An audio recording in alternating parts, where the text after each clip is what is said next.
Halo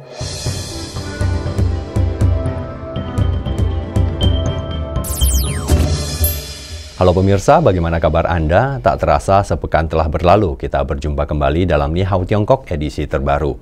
Seperti biasa, bersama saya Andy Chu, kami telah menyiapkan beragam informasi aktual dan menarik seputar Tiongkok. Segera kita masuk ke berita pertama.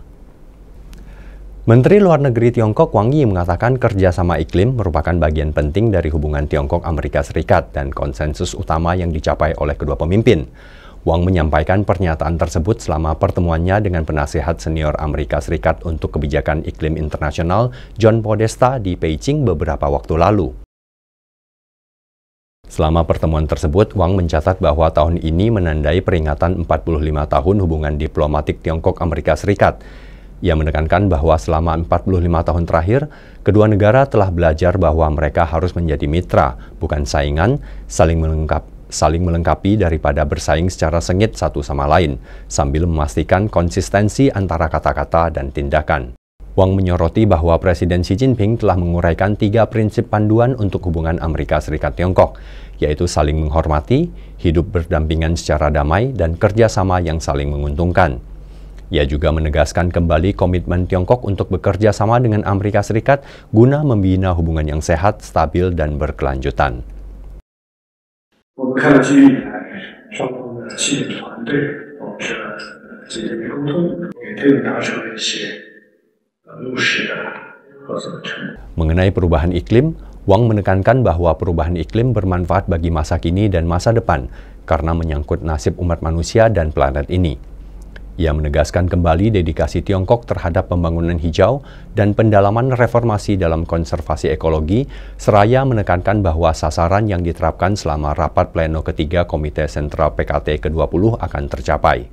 Wang juga menyatakan harapan bahwa Amerika Serikat akan menjaga stabilitas kebijakan, menghormati kekhawatiran Tiongkok yang sah, menghindari proteksionisme, dan menahan diri untuk tidak memperluas konsep keamanan secara berlebihan, sembari bekerja sama untuk mengatasi tantangan global.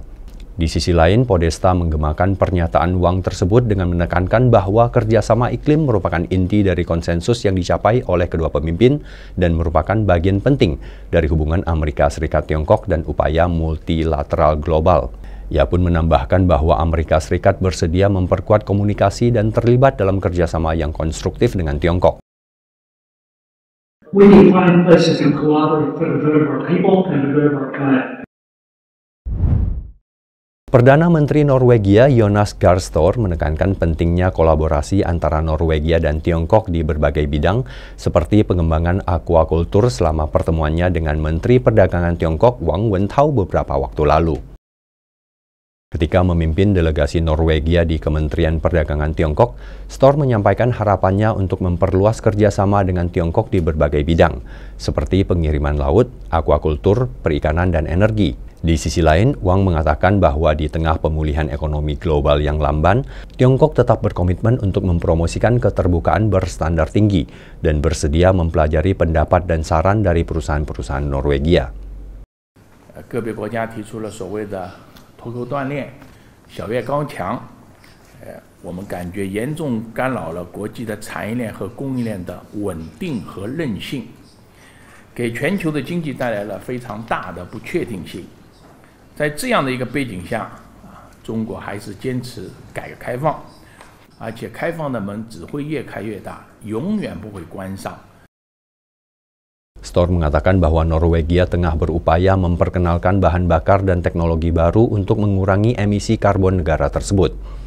Ia menyoroti bahwa Organisasi Maritim Internasional telah menetapkan sasaran untuk mencapai emisi nol bersih dalam industri pelayaran pada tahun 2050. Dan Tiongkok akan menjadi mitra penting Norwegia dalam mencapai sasaran tersebut.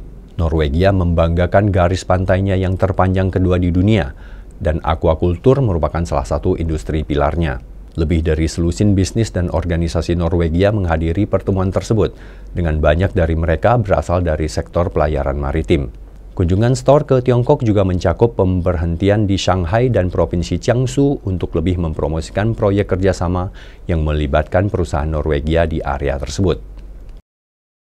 So China is our largest market after the EU and the biggest market in Asia for Norwegian salmon. I visited Japan last year, and Japan is huge, but China is even bigger. We have good cooperation with the General Administration of Customs China. So we seek predictable conditions for export that can also benefit your consumers. Jalan Raya Timur Barat Aljazair, proyek yang dibantu Tiongkok dan merupakan jalan tol pertama di negara Afrika Utara tersebut, telah mengurangi waktu tempuh dan mendorong pertumbuhan ekonomi lokal secara signifikan. Pembangunan ruas jalan tol terakhir sepanjang 84 km ini telah selesai pada Agustus 2024 lalu. Dengan menghubungkan wilayah timur dan barat negara tersebut, jalan tol itu telah menampung lebih dari 30 juta penduduk di sepanjang rute tersebut. Jalan tol ini melintasi 17 provinsi di sepanjang pantai utara Aljazair, membentang sepanjang 1.216 km. Menariknya, provinsi-provinsi itu hanya mencakup 5% dari kawasan industri dan perkotaan negara tersebut, tetapi merupakan rumah bagi sekitar 70% dari total populasi Aljazair. Jalan tol tersebut juga telah sangat memudahkan perkembangan perdagangan antara Aljazair dengan negara tetangganya Tunisia. Pembangunan jalan tol ini melewati serangkaian daerah geologi yang rumit, termasuk jajaran pegunungan Atlas yang melintasi Afrika Utara dan telah lama menghambat transportasi di wilayah tersebut. Oleh karena itu, teknisi berpengalaman dari perusahaan Tiongkok sangat penting dalam menyelesaikan jalan tol ini. 令人印象深刻的是，2008年以前，从西部边境省这个特莱姆森出发呢，穿过阿尔及尔。 到达这个东部的塔夫省或者是突尼斯边境呢，原来是需要2至3天的路程，现如今呢，这个通车以后只需要10个小时。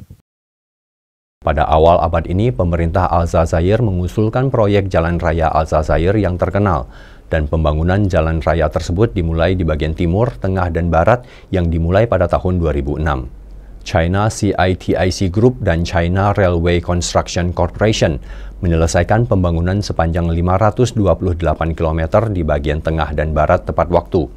Namun, bagian timur yang dilelang, yang dibangun oleh perusahaan-perusahaan dari negara lain, tidak selesai karena berbagai tantangan. Pada tahun 2017, pemerintah Aljazair mengundang CITIC Construction untuk membangun 84 km terakhir dari bagian timur, yang menambah total panjang jalan yang dibangun oleh perusahaan-perusahaan Tiongkok menjadi 612 km, yang mencakup lebih dari separuh total panjang jalan raya tersebut. Para turis mengatakan bahwa penyelesaian proyek tersebut berarti peningkatan menyeluruh dalam pengalaman transit mereka. هذه هي المرة الثانية التي سافرت فيها إلى مدينة عنابة. من قبل لم يتم إنشاء الطريق السيار، مما أدى يستغرق إلينا الكثير للوصول إلى هنا، والآن أصبح هناك طريق سيار، أصبح من السهل جدا الذهاب إلى أي مكان. إن الشركات الصينية سريعة جدا جدا جدا في بناء كل شيء، ونأمل أن تساعدنا في بناء المزيد من الطرق والمباني. Anda pernah dengar soal prefektur apa dan Kanzi? Ya, berkat bantuan nasional pemerintah Tiongkok, kelompok etnis dari 2 prefektur yang berada di Provinsi Sichuan Barat Daya Tiongkok itu bekerja sama untuk masa depan yang sejahtera dengan pembangunan ekonomi yang pesat, keharmonisan sosial, dan persatuan etnis di dataran tinggi tersebut. Setelah menerima pelatihan, perempuan Tibet di Kabupaten Tanpa, Prefektur Kanzi, kini menghasilkan lebih banyak uang dengan menyiarkan langsung proses menenun simpul Tiongkok di basis wirausaha lokal. Basis wirausaha lokal tersebut sepenuhnya didanai oleh otoritas kota Jinhua, Provinsi Zhejiang, Tiongkok Timur, yang juga telah mengirimkan personel ke Tanpa untuk pelatihan merajut.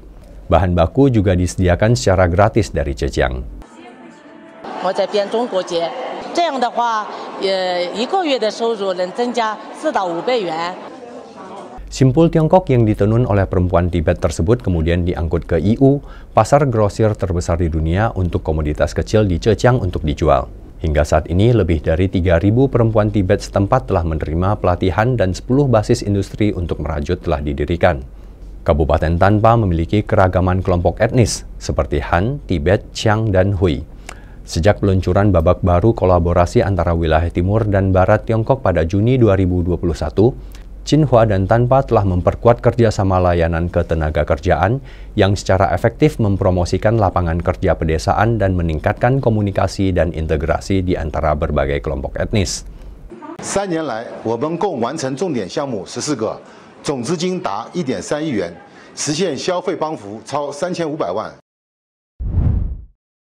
Yang Xiangpin, Direktur Biro Administrasi Layanan Hukum Publik di bawah Kementerian Kehakiman Tiongkok, mengatakan bahwa Tiongkok telah meningkatkan layanan hukum terkait luar negerinya dalam upaya untuk mencapai keterbukaan negara yang berkualitas tinggi. Pernyataan itu yang sampaikan ketika memberikan pengarahan kepada awak media beberapa waktu lalu di Beijing. Ia menjelaskan tentang langkah-langkah yang telah diambil Tiongkok untuk membantu para pengacara menjalankan layanan hukum terkait luar negeri dengan lebih baik. Yang mengatakan Kementerian Kehakiman Tiongkok telah memperkuat layanan hukum terkait luar negeri negara tersebut, terutama layanan yang diberikan oleh para pengacara yang merupakan bagian integral dari sistem layanan hukum Tiongkok. Menurutnya, Tiongkok berupaya keras untuk menjaga keterbukaan tingkat tinggi dengan layanan hukum terkait luar negeri yang berkualitas tinggi.